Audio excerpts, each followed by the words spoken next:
Hello everyone, welcome back to the YouTube channel. Today, we're diving into one of the most legendary aircraft of World War II, the Avro Lancaster. You might have heard it being called the Flying Barn, a nickname given by German pilots. It sounds like an insult, but behind that nickname was real fear and respect. In this video, I'll tell you why the Lancaster looked bulky, why the Germans mocked it, and why they feared it more than almost any other bomber in the sky. So sit back, relax, and let's get started.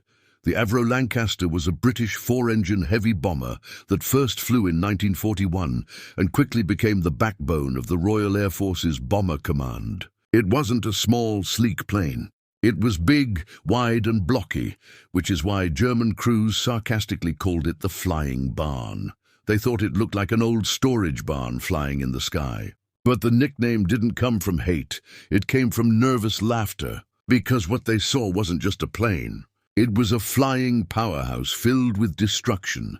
The Lancaster could carry up to 12,000 kilograms, or about 28,000 pounds, of bombs. To give you an idea of how powerful that was, most other bombers at the time could carry only half of that. And the Lancaster didn't just carry bombs. It carried special types like the Tallboy and Grand Slam, which were earthquake bombs designed to destroy underground bunkers, factories, railroads, and even dams. This was a huge reason the Germans learned to fear it. When they saw a formation of Lancasters coming, they knew something massive was going to be blown apart. Another advantage was its long range and ability to fly night missions. The RAF used the Lancaster mainly for nighttime bombing to avoid German air defenses and fighter planes. Under the cover of darkness, hundreds of Lancasters would take off from England, fly over the North Sea, and reach deep into German territory. German cities like Berlin, Hamburg, Cologne, and Essen faced heavy destruction because of these night raids. Often, German civilians and soldiers said they could hear the deep rumble of the Lancaster's 4 Rolls-Royce Merlin engines before even seeing the aircraft. That sound became a symbol of fear.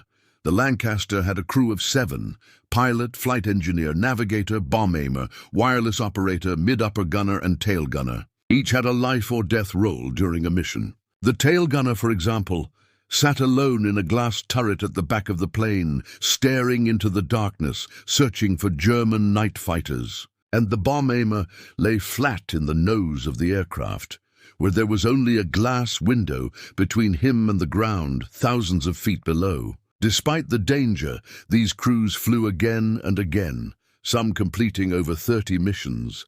But the Lancaster wasn't invincible. German night fighters like the Messerschmitt Bf 110 and the Junkers Ju 88 hunted them using radar and a sneaky weapon called Schräge Musik, which was a pair of cannons pointed upward. These fighters would fly underneath a Lancaster, invisible in the dark, then fire upward into the bomber's belly. Many Lancasters were shot down this way. Still, the Germans knew the Lancaster could take huge damage and keep flying. There are real stories of Lancasters returning to base with entire engines gone, wings full of holes and tails nearly destroyed, yet they still landed safely. One of the most famous missions the Lancaster took part in was the Dambusters Raid in May 1943. A special unit called No. 617. Squadron used modified Lancasters to carry a unique bouncing bomb. These bombs skipped over water, avoided torpedo nets, and hit German dams, causing massive flooding in the Ruhr Valley, the industrial heart of Germany. This mission shocked the Germans and proved how precise and adaptable the Lancaster could be. Another reason why the Lancaster stood out was how many missions it carried out. By the end of the war, it had dropped more bombs than any other Allied bomber.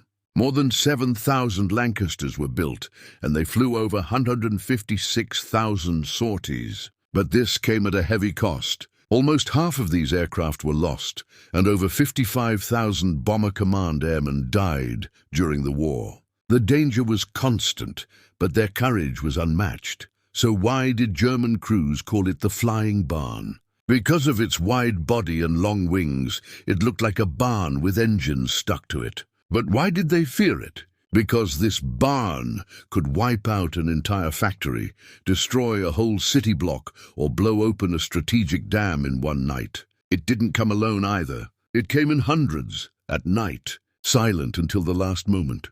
By the time you heard its engines, it was often too late.